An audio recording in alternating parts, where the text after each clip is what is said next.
Ainda inspirados pelo sertão rosiano, teremos agora a honra de ouvir o médico, professor e ambientalista Apolo Heringer Lisboa. Em sua palestra, Apolo, além de evocar a figura do vaqueiro Manuel Nardi, o Manuelzão, eternizado pela novela Uma História de Amor, de Guimarães Rosa, contemplará a atual realidade dos rios mineiros e o papel do projeto Manuelzão na luta pela preservação do meio ambiente e pela promoção da saúde. Então eu vou ler aqui, são poucas linhas, um poema chamado Saudade, de Pablo Neruda. Eu morava no Chile, na época do Allende, conheci o Allende, e logo depois Pablo Neruda foi preso e foi morto no Chile. E, por coincidência, ontem uma amiga me mandou esse poema, então eu vou ler e dedicar a você. Saudade. Saudade é solidão acompanhada. É quando o amor ainda não foi embora, mas o amado já. Saudade é amar um passado que ainda não passou. É recusar um presente que nos machuca. É não ver o futuro que nos convida. Saudade é sentir que existe o que não existe mais. Saudade é o inferno dos que perderam. É a dor dos que ficaram para trás. É o gosto de morte na boca dos que continuam. Só uma pessoa no mundo deseja sentir saudade, aquela que nunca amou. E esse é o maior dos sofrimentos, não ter por quem sentir saudades. Passar pela vida e não viver. O maior dos sofrimentos é nunca ter sofrido. Pablo Neruda. Bom, eu não vim aqui falar de Guimarães Rosa, eu conheço pouco Guimarães Rosa, já li bastante coisa. Eu convivi muito, foi com o Manuelzão. Ele até batizou meu filho, foi padrinho do meu filho. Foi lá em André Quissé. Eu fui com minha mãe, meu primeiro filho, uma tia, e na casa do Manuelzão, começamos a conversar. Eu falei, você vai batizar meu filho. Ele ficou todo satisfeito. E foi uma cerimônia, a gente na salinha da casa dele, tomando uma cachaçinha, esperando o almoço. E de vez em quando eu gosto de aprontar umas assim. Teve um dia que um amigo meu morreu. Ele morava na beira do Rio das Velhas. Ele era búlgaro. Ele esteve preso no campo de concentração na Segunda Guerra Mundial porque ele veio da Bulgária para querer estudar engenharia em Berlim, capital da Alemanha, no meio da guerra, e vieram a pé, pegando carona, e o exército alemão achou que ele era uma infiltração, um inimigo, uma coisa assim, prendeu ele e o irmão dele. Então ele ficou no campo de concentração algum tempo. Depois ele estudou engenharia em Berlim, após a guerra, e veio para o Brasil, casou com uma brasileira, uma baiana, e foi trabalhar como engenheiro no Vale do Aço, construiu um hotel estilo alemão ali em Santa Luzia, e ficamos muito amigos. E ele nos ajudou muito no início do projeto Manuelzão a cuidar do Rio das Velhas. Ele era apaixonado com o Brasil. Gostava mais do Brasil do que a maioria dos brasileiros, eu acho. Quando ele faleceu, foi cremado, e a família falou, olha, você que vai jogar a cinza dele no Rio das Velhas, que era o desejo dele. Então, ali em Santa Luzia, aqui pertinho, a região metropolitana, 5 horas da tarde, na beira lá do rio, perto de uma ponte, um local mais ou menos arrumadinho, que nós tínhamos feito um plantio de árvores para recuperar a mata ciliar. Eu estava um pouco emocionado, pedi ao motorista para trazer uma bebida para mim. Ele trouxe água, trouxe uma outra garrafinha lá, e a família me deu as cinzas. E eu fui para jogar as cinzas, mas eu fiquei meio desajeitado, porque era muita, e também tinha outras pessoas que iam jogar um pouquinho da cinza no rio depois. Aí eu peguei a cinza e, num gesto assim, bastante espontâneo, eu joguei um pouco de cinza na boca antes de jogar no rio. E, para minha surpresa, eu achei que a cinza de cremado era um pozinho de cinza. Mas não, parecia uma farinha de mandioca grossa, porque tinha uns grumozinhos duros, e eu joguei aqui na garganta, aquilo muito desidratado, aquilo grudou na minha mucosa, na minha faringe, e grudou, e aquilo começou a me fazer um mal-estar. Aí eu pedi uma bebidinha que tinha lá, uma cachaçinha, que o motorista pegou para mim, joguei, mas não saiu tudo, eu tive que tomar 2 golos. E aí foi uma coisa meio assim, improvisada, eu fiquei meio com medo da família achar ruim, né? E joguei um pouco da cinza no rio e comentei que aquilo ali era a Eucaristia, que o meu amigo Lubomir agora fazia parte do meu corpo, porque aquela matéria, aquela química ia fazer parte das minhas células, assim como faria parte dos peixes, do rio, das plantas, aquela cinza. E que brinquei assim, né? Eu acabo de comer o Lubomir. Eu sei que uma pessoa da família, uma pessoa lá não gostou não, mas a maioria gostou, saiu no jornal e tal, e então de vez em quando a gente tem que fazer o que a gente vem na telha, porque senão fica muito chata a vida, né?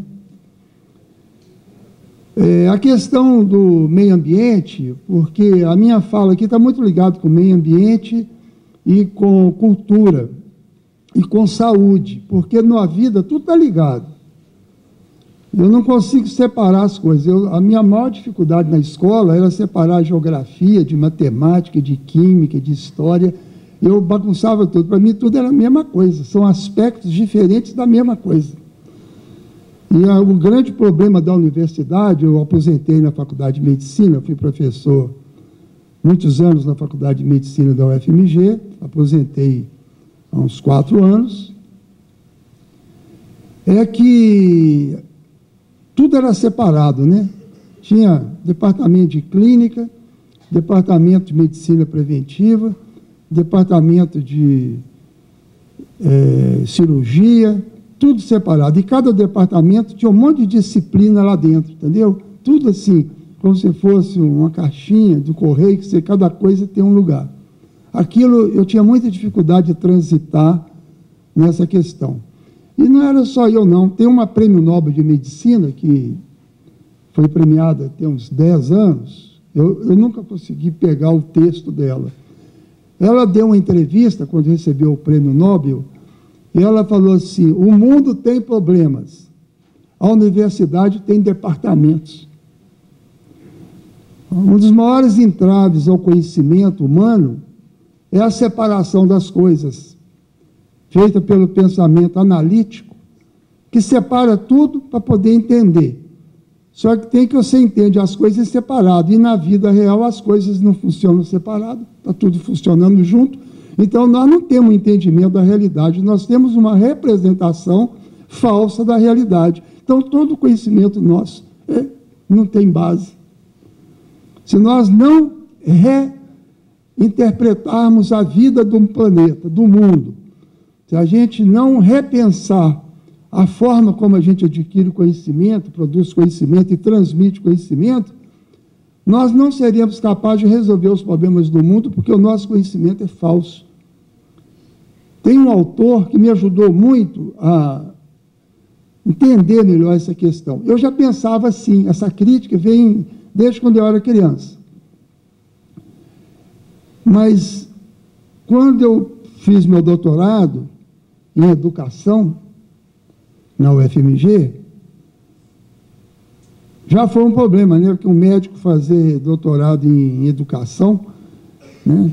Eu fiz meu mestrado na veterinária, fica esquisito, né? O médico de gente faz mestrado na veterinária, faz doutorado em educação, isso faz até a universidade arrepiar, porque eles estão acostumados com as coisas todas certinhas por cubículos. E eu tinha uma dificuldade muito grande de me encaixar nas questões. E não só no que eu estava dizendo, mas também na questão do projeto Manuelzão. O projeto Manuelzão surgiu da ideia de que nós tínhamos que mudar o mundo criando um caminho novo, diferente. Como eu chamo Apolo, né, meu nome é Apolo Eringer Lisboa, quando eu era mais jovem, por 1969, por aí, eu estava morando no Rio de Janeiro, com o nome de Davi Soares Abib, eu tinha outro nome.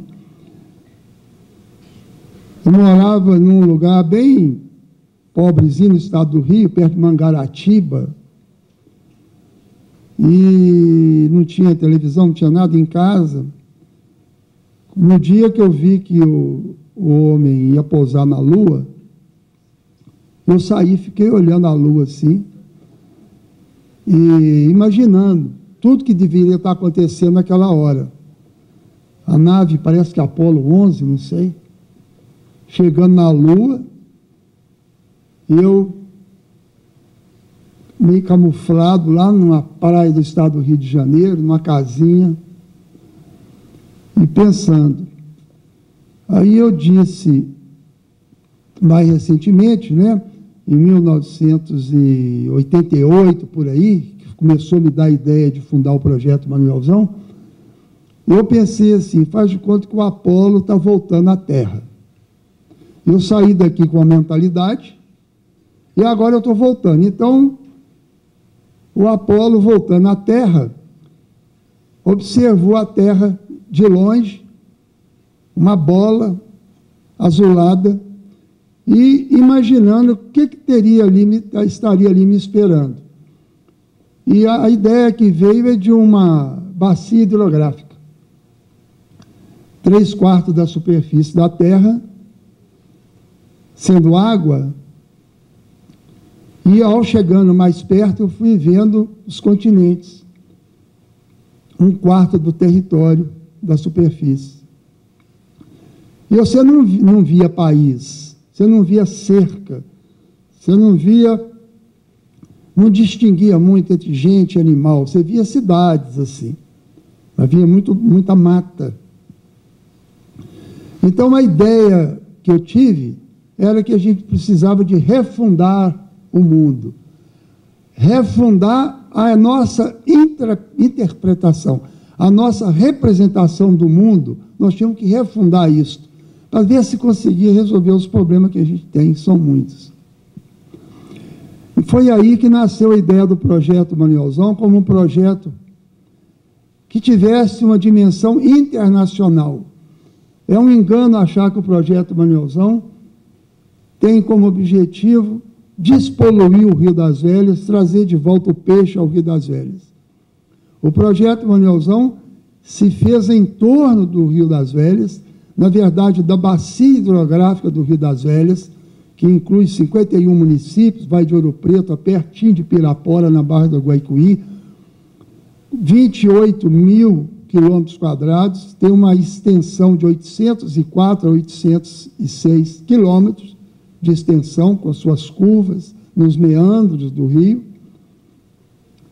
Mas o objetivo do projeto Manuelzão, de adotar a bacia do Rio das Velhas, era meramente operacional. O que a gente fazia ali poderia ser feito em todo o planeta Terra. E aí a gente começou a colocar que o importante não eram os 51 municípios. O importante era a bacia hidrográfica, era a conformação física anatômica do planeta Terra. O planeta Terra é uma bacia hidrográfica, não tem nenhum país, todos os seres humanos, os animais, são seres vivos, as plantas, e tem todo o território à sua disposição.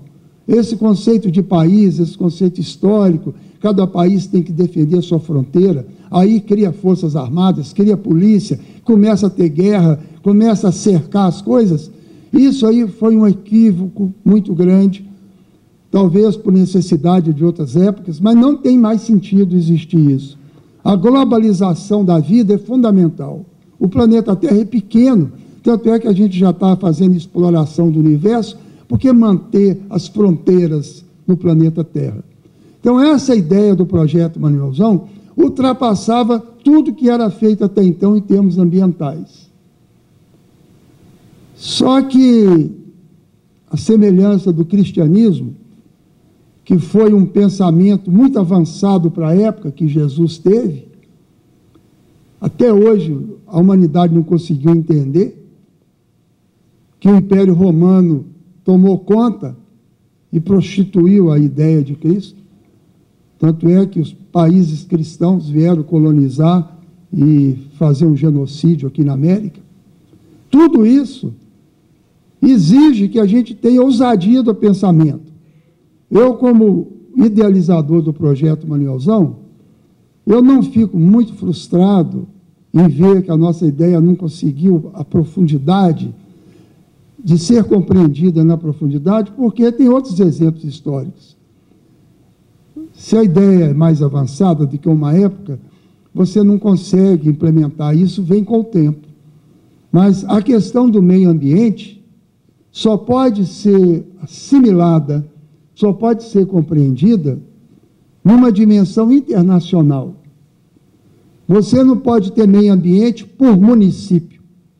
Você não pode ter meio ambiente por estado da federação. Você não pode ter meio ambiente por país.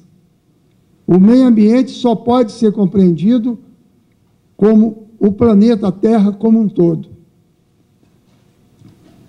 Porque é uma compreensão global. Todos os ecossistemas ambientais estão integrados, interligados e inseparáveis. São inseparáveis.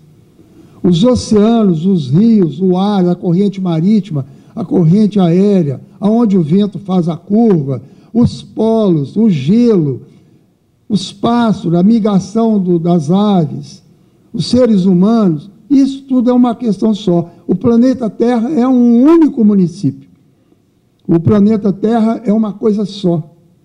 O planeta Terra não separa ser humano de onça, de capivara, de peixe, de passarinho. É tudo expressões, formas que a vida toma num processo complexo de evolução a partir de uma programação dos DNAs, uma coisa maravilhosa.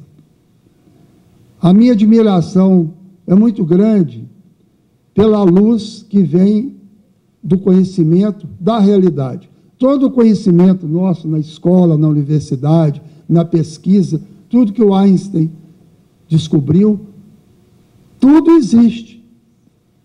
Nós respiramos e não conhecemos o oxigênio. Um cachorro respira, tem o oxigênio, tem as reações enzimáticas nas células, tem o intestino funcionando e ele não tem a mínima consciência de como que ele faz isso. Quando nasceu o meu primeiro filho, eu assustei, porque eu falei, uai, esse menino não é meu, não, eu não sei fazer criança. Eu não sei fazer olho, não sei fazer cérebro, não sei fazer uma boca, dente. Não tinha dente ainda não, mas eu sabia que ia ter.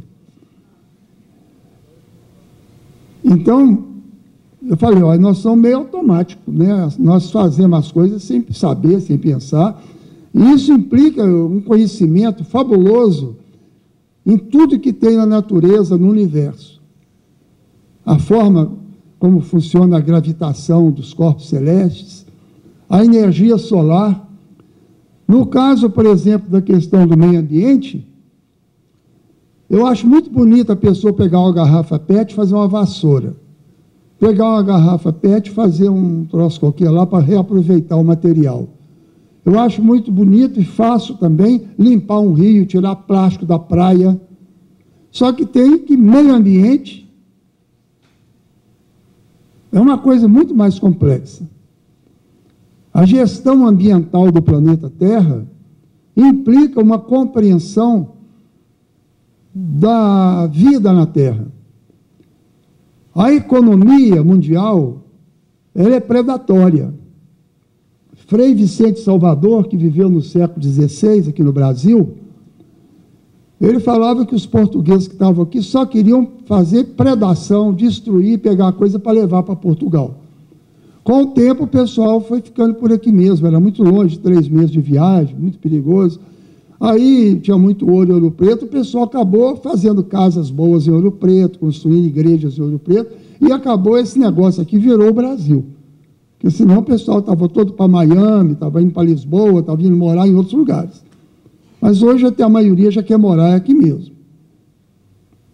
Então, nosso país tem uma história de ficando, foi ficando.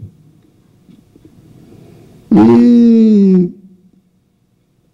um país construído, destruindo a matas. Hoje só tem 8% de Mata Atlântica. A economia era levar para o Brasil, porque não tinha ouro, não tinha prata, eles levavam para o Brasil para não perder a viagem.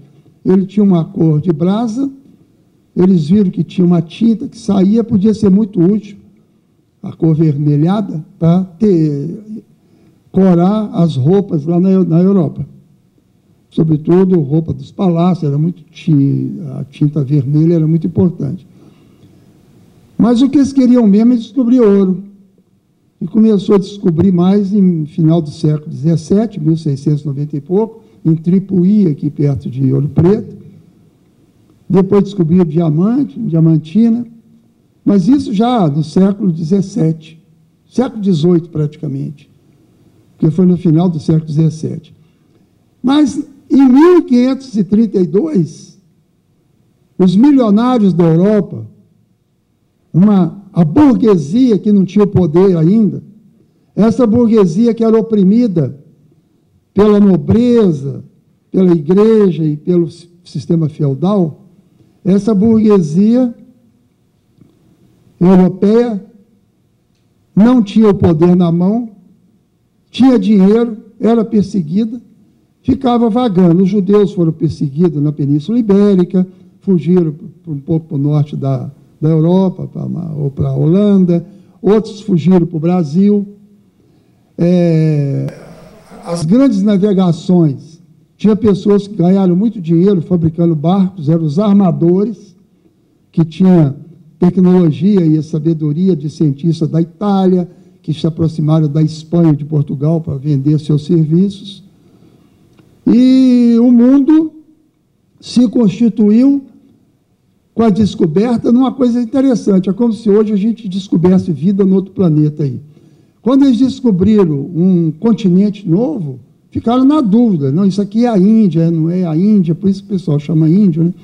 E aí eles viram que era um continente novo, que tinha um povo que habitava aqui, que eles nunca sabiam, tinham tido contato, pelo menos que estivesse registrado. A memória da época não registrava isso. Se alguém veio aqui, talvez, de fora, talvez não tenha voltado. E aí o Brasil montou, a partir de 1532, um acordo entre os milionários da Europa, que era a burguesia sem poder, vagando, às vezes até perseguida, propuseram ao rei de Portugal. Portugal já era um estado dos mais velhos do mundo, e propuseram privatizar o desenvolvimento do Brasil. Dividir o Brasil em faixas, que eles conheciam mais ou menos, cortaram o Brasil em faixas, como fosse um queijo, e os donatários herdaram capitanias, que podiam transmitir para os filhos, para os netos, para eles trazerem a fortuna para cá. E criaram o maior agronegócio do mundo, que era a produção de açúcar. O ciclo da cana-de-açúcar foi tão impressionante porque trouxeram uma planta que não tinha aqui, vinha da Índia, a cana, que era menorzinha, eles foram aperfeiçoando essa cana, plantando as mudas melhor, e foi desenvolvendo com essa evolução. Pegaram uma moenda, que era pequenininha, fundo de quintal, fizeram moendas enormes, talvez quase o tamanho dessa sala. passaram a utilizar métodos industriais para fabricar o açúcar, a rapadura, a cachaça. E a exportação do açúcar, sofisticadíssima para a Europa, que era um produto muito querido, criou um mercado capitalista na Europa e a burguesia se fortaleceu. E essa burguesia fortalecida a partir do Brasil é que teve força para impulsionar a Revolução Inglesa, capitalista, que impulsionou a Revolução Francesa. Porque essa burguesia ficou muito poderosa. Eles não tinham espaço na Europa. Então, o Brasil foi um laboratório de experiências de sexualidade, experiências filosóficas, porque a burguesia e os estrangeiros que vinham para cá tinham um território livre, não tinha restrições legais, nem morais, nem nada. Praticaram aqui os maiores desatinos, praticaram aqui a escravidão, destruíram famílias dos índios, trouxeram negros da África para cá, e eles é que mandavam aqui. Pelo acordo das capitanias hereditárias, essa burguesia tinha poder total, e Portugal era responsável pela administração do território, e Portugal era responsável pela segurança deles, porque Portugal tinha navios que davam essa proteção. Então, foi uma parceria público-privada que começou esse desenvolvimento do Brasil, destruindo pessoas. Não é um povo, o Brasil não era um povo, uma nação que estava desenvolvendo. Era uma indústria de cana-de-açúcar, de ouro, que usava as pessoas, tanto é que eles usavam a expressão, cadê aqueles escravos que chegaram? Já gastamos, porque morriam muito cedo os escravos. Já gastamos os escravos. Não respeitava a família dos índios. Então, o Brasil, até hoje, não é uma nação, por exemplo. A China tem uma tradição histórica milenar como país, como uma nação. O Brasil não, o Brasil até hoje não tem uma consciência nacional. Nós não temos orgulho de sermos brasileiros. A gente se apega às vezes ao futebol, que nós não estamos tão bons assim mais. Nós nos apegamos a carnaval ou referências pejorativas a pessoas tipo samba, mulata, essa coisa toda. Mas o Brasil prefere, às vezes, gastar seu dinheiro fora daqui e em outros países. Nós não temos uma consciência nacional formada. Esse é o grande desafio para o Brasil. E a questão ambiental mostra isso. Como é que pode um país autorizar a destruição da Amazônia como está acontecendo? Se você podia ganhar muito mais dinheiro no Brasil fazendo turismo acadêmico, um turismo científico, trazendo estudantes do mundo inteiro, do curso fundamental, médio, superior, para fazer pesquisa e conhecer a Amazônia. Você poderia ter, as pessoas viriam, teriam vacinadas, teriam barcos bem feitinhos, para mergulhar um barco na beira do rio, como um mirante de vidro, para você observar o peixe no rio Amazonas à noite. Você poderia, de dentro de um barco com fundo de vidro, fazer pesquisa do ecossistema aquático. Não é fazer, igual uns boboca fizeram aqui na Pampulha, um aquário do Rio São Francisco. Por que você não vai para o Rio São Francisco, põe lá um observatório e fica observando o peixe onde ele existe, para estudar? Esse aquário aqui da Pampulha, toda hora tem que estar botando peixe novo lá, que morre tudo. Faz um zoológico, que às vezes a escola equivocada leva para fazer educação ambiental no zoológico. Como é que você faz educação ambiental mostrando para os alunos animais em campo de concentração, animais presos em jaula? Isso é educação ambiental? Educação ambiental é levar as pessoas para a mata, elas vão com equipamentos, como o ônibus, que já existe, e vão observar os animais durante a noite, na Amazônia, nas estradas. Isso é educação ambiental. Você conhecer o ecossistema, como ele funciona. Então, eu fico imaginando a falta de imaginação, por isso que a gente tem todos esses problemas. Estamos destruindo a Amazônia, estamos usando cada vez mais agrotóxicos, sabendo que isso é cancerígeno.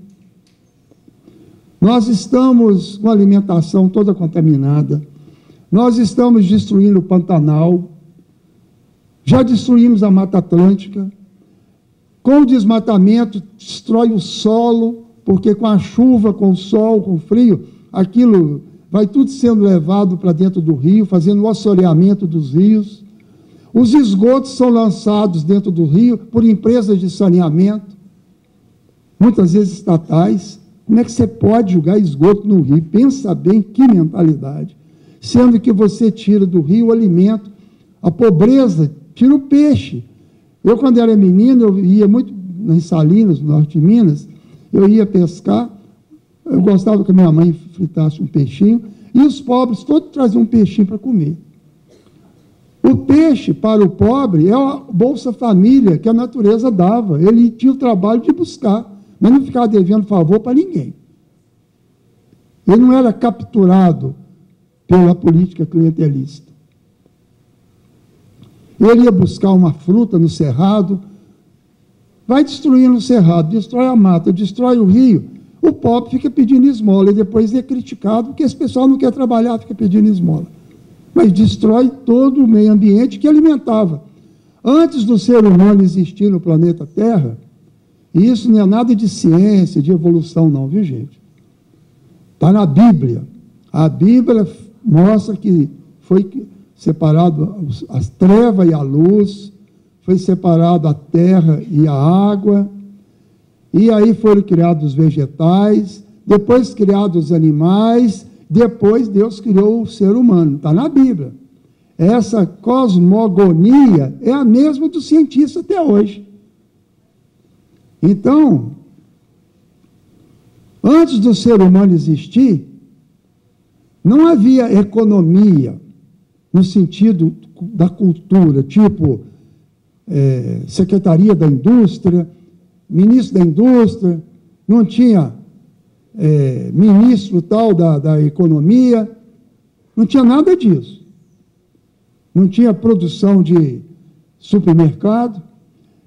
O sol mandava o raio solar para os coletores solares.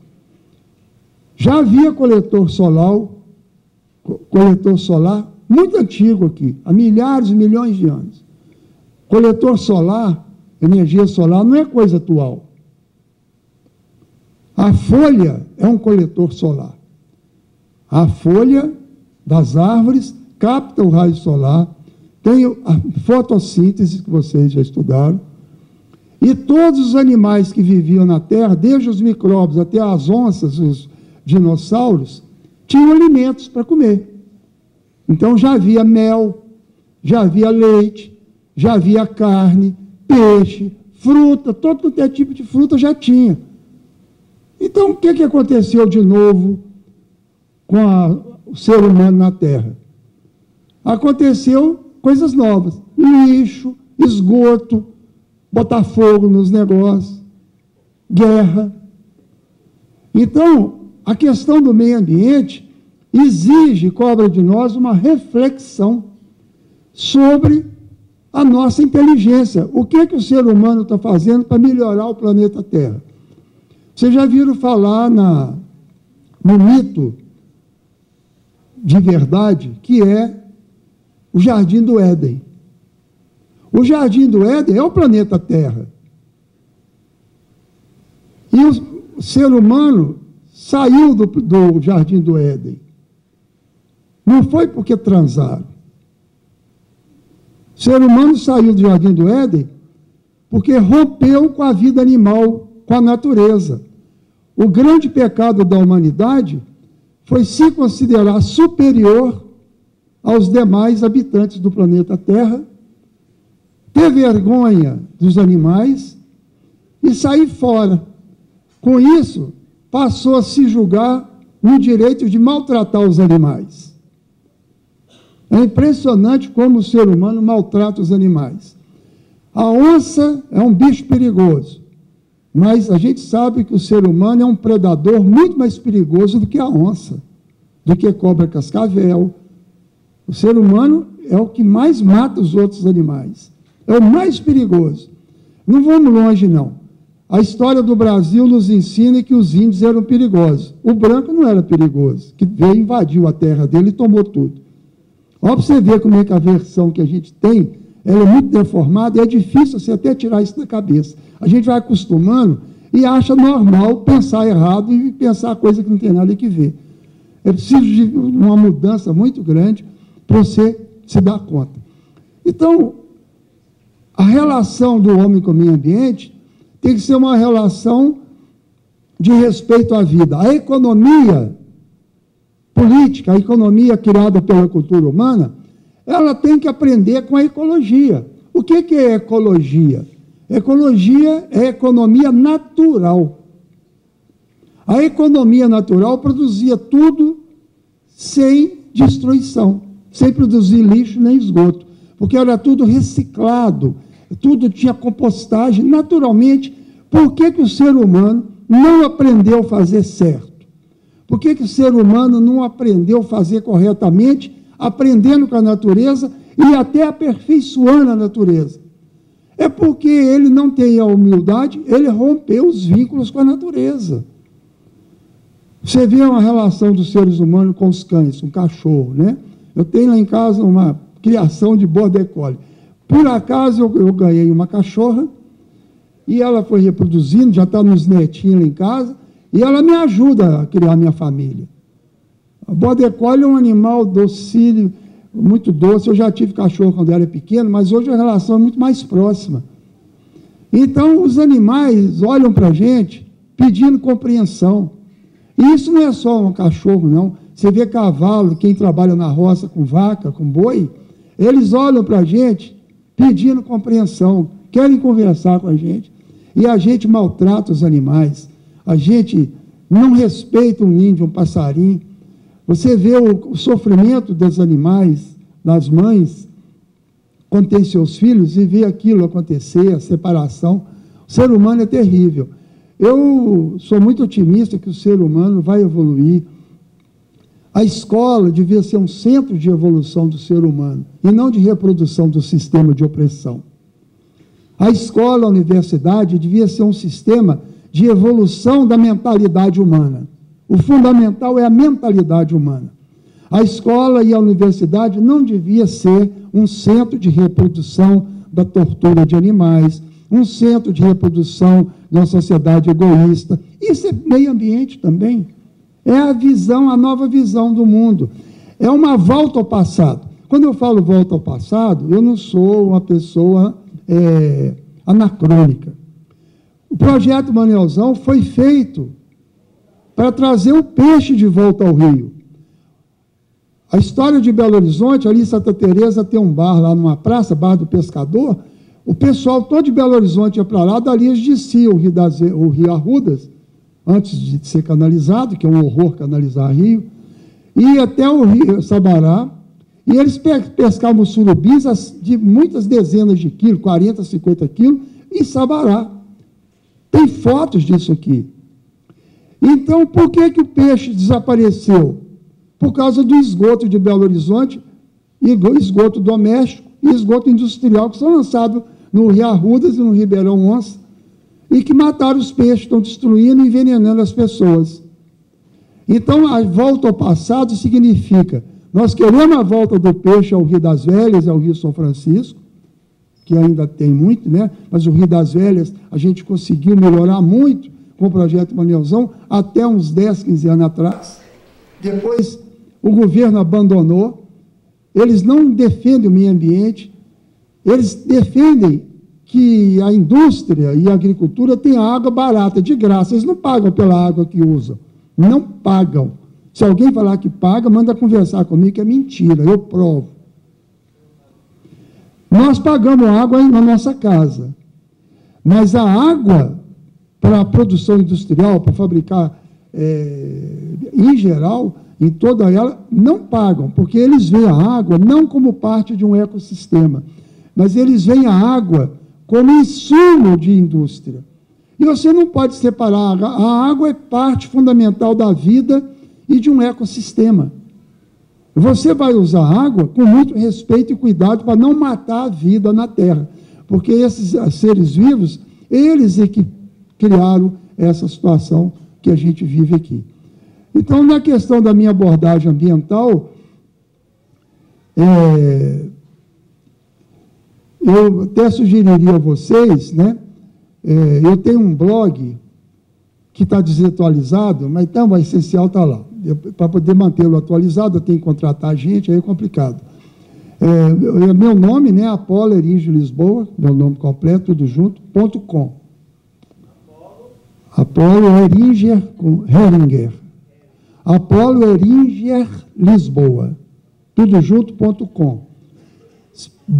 /documentos, porque tem artigo, tem vídeo, muitos vídeos, mas esse apoloerigelisboa.com /documentos, você tem um artigo que eu publiquei na revista UFMG, no ano passado, 2018, sobre a história do Projeto Manuelzão.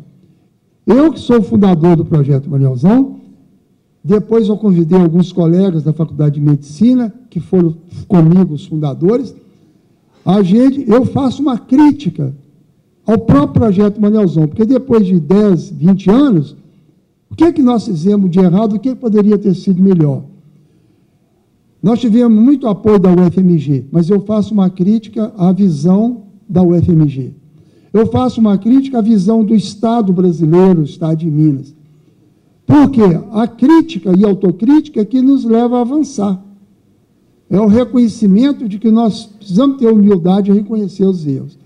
Então, esse artigo sobre o Projeto Manuelzão é a herança que eu deixei para as pessoas que ajudaram e que estão interessadas em conhecer o Projeto Manuelzão. O Projeto Manuelzão não é simplesmente um projeto ambiental, no sentido do peixe limpar o rio, para ter água como insumo. Não, é uma mudança completa da maneira de ver a terra. O Projeto Manuelzão é um manifesto pela mudança da mentalidade. No fundo, é um projeto de mudança política do mundo, mas não tem relação com o partido político. Eu, há 30 e poucos anos, não estou ligado a nenhum partido político, não sinto a mínima falta. Eu acho que o pensamento humano não pode ser cerceado por um dogma. E isso começa na vida infantil. A maior covardia contra uma criança é não deixar a curiosidade da criança desenvolver. É querer impedir a criança de perguntar. Então, é isso. Um outro manifestozinho, artigo, está também no mesmo blog, chama Manifesto Ambiental pelo Meio Ambiente.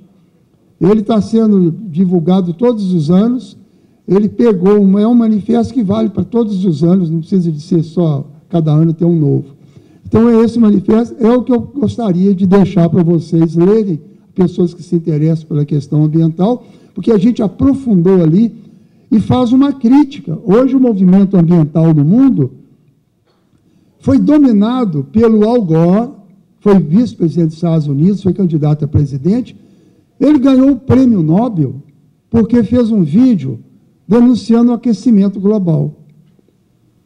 O Carlos Chagas, mineiro aqui de Oliveira, descobriu em La Science a doença de Chagas, todo o ciclo, o inseto, o agente etiológico, o tratamento, tudo ele desenvolveu. O Carlos Chagas, ele estava trabalhando lá para combater a malária aqui perto de Pirapora.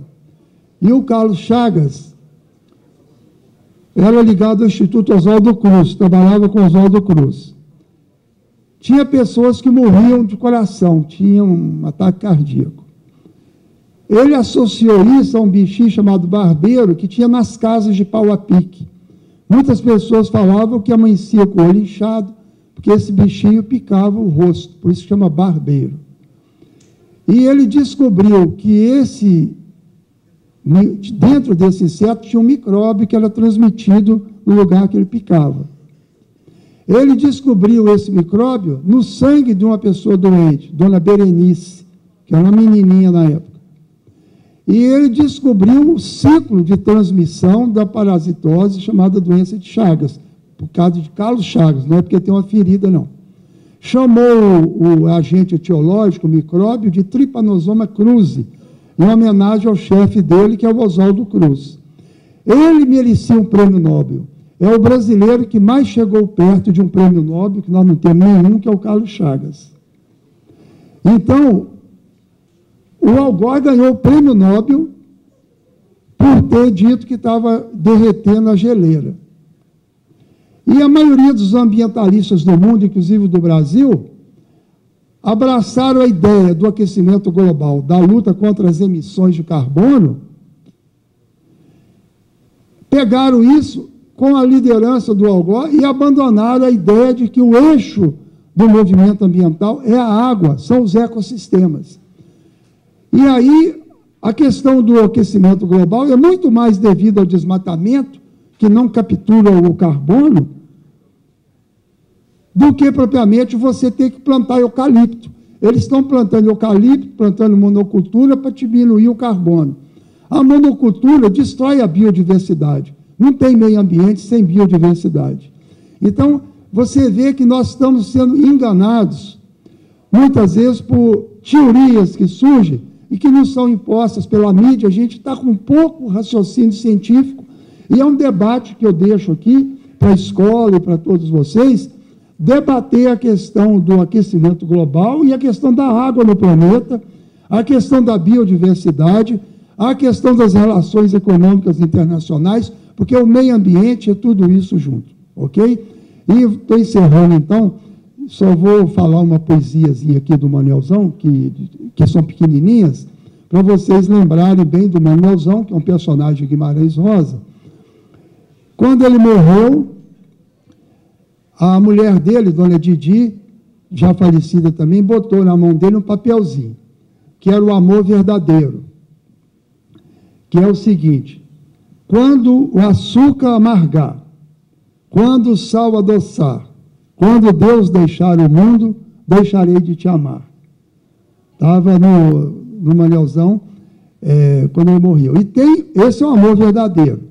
Agora eu vou falar do amor falso. O Manuelzão foi fazer uma cirurgia, estava com 80 anos, aqui no Hospital do Ipiceng. Ele morava em Três Marias, em André Quixé, onde conheceu Guimarães Rosa. E